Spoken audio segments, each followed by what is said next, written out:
Orang yang sendirinya mengaku bahwa saya pantas ada di kayu salib, yang sendirinya berkata bahwa saya layak ada di sini, tetapi anehnya Tuhan Yesus menerima dia apa adanya. Sebenarnya apa arti ayat ini, atau pesan apa yang sebenarnya Tuhan Yesus mau sampaikan dengan situasi atau dengan keadaan orang ini yang yang hidupnya mungkin kita bisa bilang tidak pernah berdoa. I don't know it.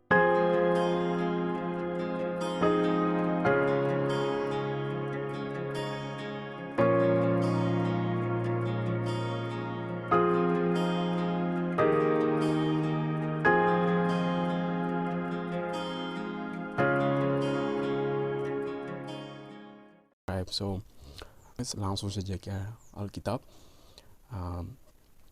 Di Lukas 23 39 kita mulai dari situ. Nah, di 39, seorang dari penjahat yang digantung itu menghujat dia, katanya, "Bukankah engkau adalah Kristus? Selamatkanlah dirimu dan kami." 40. Tetapi yang seorang menegur dia, katanya, "Tidakkah engkau takut juga tidak kepada Allah, sedang engkau menerima hukuman yang sama? Kita memang selayaknya dihukum, sebab kita menerima balasan yang setimpal dengan perbuatan kita. Tetapi orang ini tidak berbuat sesuatu yang salah." 42. Lalu kata Yesus, Lalu ia berkata, "Yesus, ingatlah akan aku apabila engkau datang sebagai raja."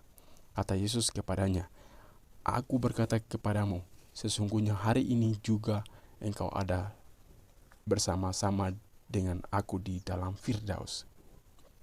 Oke, yang sedikit menarik atau yang sedikit membingungkan juga, atau yang sedikit membuat saya macam, apa Tuhan, kenapa kamu terima orang ini dengan hanya sekejap waktu, padahal dalam seumur hidupnya tidak melakukan apa yang Tuhan izinkan atau Allah janjikan atau Allah punya aturan, tetapi kamu macam tiba-tiba ya, ini macam mimpi lah, tapi itu yang terjadi di salib. Nah, untuk kita pahami lebih sebenarnya kenapa, kita akan baca ulang lagi, tapi saya akan menjelaskan perbagian. So, kami akan mulai lagi dari 40. Tetapi yang seorang menegur dia, katanya, "Tidakkah engkau takut juga tidak kepada Allah, sedang engkau menerima hukuman yang sama? Kita memang selayaknya dihukum, sebab kita menerima balasan yang setimpal dengan perbuatan kita." Kita berhenti sedikit di situ dulu. Ayat itu sangat menarik, dan ayat ini sebenarnya bunyi forgiveness atau bunyi kesalahan ya. Dia sadar his problem, dia sadar his mistake, apa yang dia buat dalam seumur hidupnya, itu dia sadar bahwa bergantung di kayu salib ini saya pantas, karena he's looking his life, his past lives, and what he did, itu membuatnya bahwa saya ini sudah saya apa adanya, saya siap mati. Dan ini sebenarnya ayat ini dia berkata berbau mengenai dia punya kesalahan yang dia sudah pernah buat. Nah, setelah dia menyadari kesalahan dia, setelah dia menyadari perbuatan dia, ayat berikutnya dia berkata, kita lihat lagi, "Tapi orang ini tidak berbuat sesuatu yang salah." Orang siapa? Tuhan Yesus. Dia sadar bahwa setelah dia sadar perbuatan dia, perilaku yang dia sudah pernah buat dari kecil sampai dia berdiri di kayu salib itu, dia sadar bahwa siapa seseorang yang ada di sampingnya itu, yaitu Tuhan Yesus. Nah, ayat ini singkat, tetapi kita lihat ulang, ini ayat yang paling penting, dan saya akan baca ulang lagi. Tetapi orang ini tidak berbuat sesuatu yang salah. Ini ayat belief, percaya. Dia percaya who is the person next to him.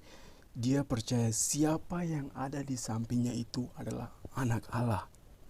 Nah, itu yang dia sampai, karena dia sadar, dia sampai mengaku dia punya kesalahan di atasnya itu kepada temannya bahwa tidakkah engkau takut juga tidak kepada Allah. Nah, ini bahwa sebenarnya dia sudah sadar bahwa siapa orang yang ada di sampingnya itu, tetapi dia awali dia punya kesalahan dulu. Dia menyadari his problem or his mistake, baru dia mengaku siapa dirinya Tuhan Yesus itu, atau dia percaya. Nah, di situ pertama kita berbicara mengenai ayat about forgiveness ya, dia mengaku kesalahannya. Terus yang berikutnya dia percaya. Nah, saya kenapa kasih poin-poin, karena itu yang kunci yang sebentar saya akan kasih ambil kesimpulan. Nah, setelah itu kita lanjut 42. Lalu ia berkata, Yesus, ingatlah akan aku apabila engkau datang sebagai raja.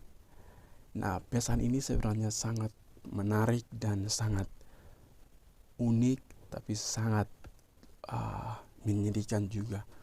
Karena ini seperti istilahnya ya, ada seorang dari let's say Amerika datang ke suatu tempat di kampung, dia melayani di situ, dia kerjasama dengan orang lokal.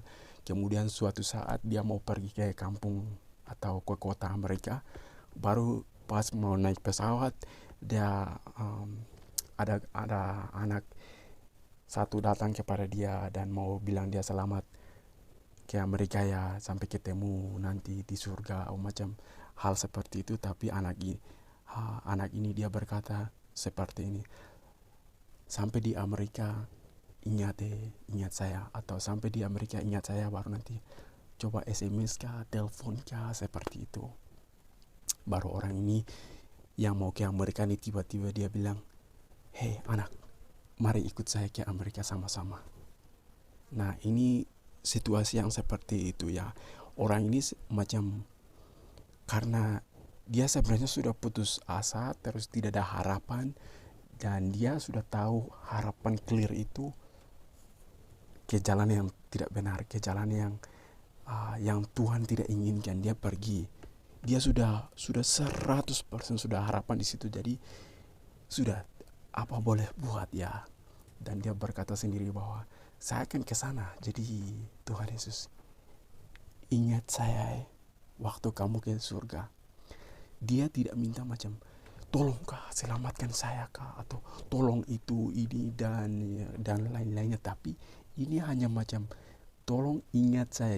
Dia hanya minta untuk menggambarkan muka dia di dalam otaknya Tuhan Yesus.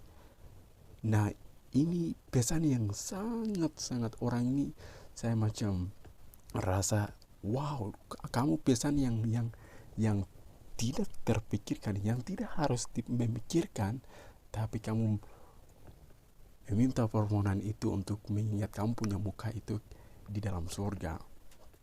Nah, itu mungkin kata sederhana untuk menyampaikan atau menjelaskan. Jadi ya, terus kita akan lanjut lagi. Kata Yesus kepadanya, aku berkata kepadamu, sesungguhnya hari ini juga engkau akan ada bersama dengan aku di dalam Firdaus. Hari ini juga yang saya ada di kayu salib ini, hari ini juga yang saya sedang menderita ini, hari ini juga yang sedang kau lihat darah saya yang sedang tumpah ini, hari ini juga saya akan mati. Ini tujuan saya untuk datang di dunia ini, tujuan saya untuk berdiri di sini itu untuk kamu sudah. Atau karena itu kami akan bersama-sama di Firdaus. Kenapa? Karena dia sudah bereskan ayat yang sebelumnya. Dia berkata bahwa mengenai forgiveness, yang dia sudah sadari dia punya kesalahannya. Kemudian dia percaya siapa Tuhan Yesus itu, siapa yang ada di sampingnya itu. Nah, ayat itu dia sampai Tuhan Yesus berkata, saya menderita, saya ada di kayu salib ini untuk kamu sudah. Hari ini. Itu kenapa dia berkata, sesungguhnya hari ini juga engkau akan ada bersama-sama dengan aku di dalam Firdaus. Jadi Tuhan janjikan akan di dalam Firdaus. Jadi teman-teman, ayat ini sangat powerful sebenarnya kalau kita melihat bagaimana Tuhan Yesus menerima orang ini apa adanya. Jadi I wanna make kesimpulan about this ayat. So kesimpulannya itu, pertama kita berbicara mengenai forgiveness. Nah itu yang dia sadari his mistake. And then yang kedua, dia believe, dia percaya siapa Tuhan Yesus itu. Nah kemudian dia meminta sesuatu hal yang seolah-olah itu tidak penting, tapi permohonan itu membuat Tuhan Yesus menyelamatkan hidupnya. That's not the point. Sebenarnya saya belajar poinnya itu di atas itu, mengenai forgiveness dan percaya itu. So saya bertanya-tanya, sebenarnya Tuhan Yesus ini kenapa dia terima di orang yang layak untuk di kayu salib ini? Satu poin penting sekali. God respect who you are. God respect karena kamu itu ada. Nah, it's kind of confusing, but let me make it clear. Waktu kita lahir ini, kita dibentuk atau sperma dari laki-laki itu masuk miliar sperma yang masuk di rahim perempuan. Tetapi yang diterima, yang dipilih adalah kamu dan saya. Dari miliar itu ya, dari miliar sperma itu hanya terbentuk satu saja, yaitu salah satunya kamu dan saya. Jadi baru yang lainnya itu hilang.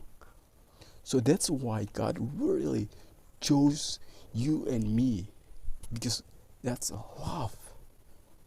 God respect siapa diri kita itu, bukan karena apa yang kita buat, karena apa yang saya sedang meraih atau apa yang saya sudah dilakukan selama hidup ini. Tetapi yes, that's also terhitung karena di 9 buah roh dia berkata kasih dan sukacita, semua hal itu untuk kita melakukan dalam dunia ini. Jadi itu memang perlu dilakukan, tapi setiap kali kita tidak mungkin akan melakukan hal yang menyenangkan hati Tuhan. Jadi dua hal poin yang dia sebenarnya orang ini mau sampaikan.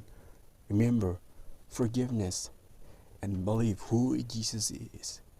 And then know that you are here because of love.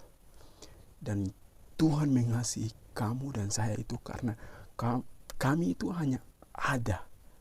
Karena kami itu dibentuk ada sebagaimana kami ada. Not because what we have done or what we will do from there. No, just because we are here. Itu saja teman-teman. So, ingat,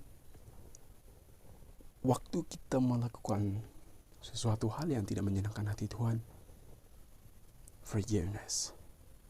Atau orang menyakiti kita, forgiveness. Dan every day know that, every day believe that Jesus always there in your life and meets you. So,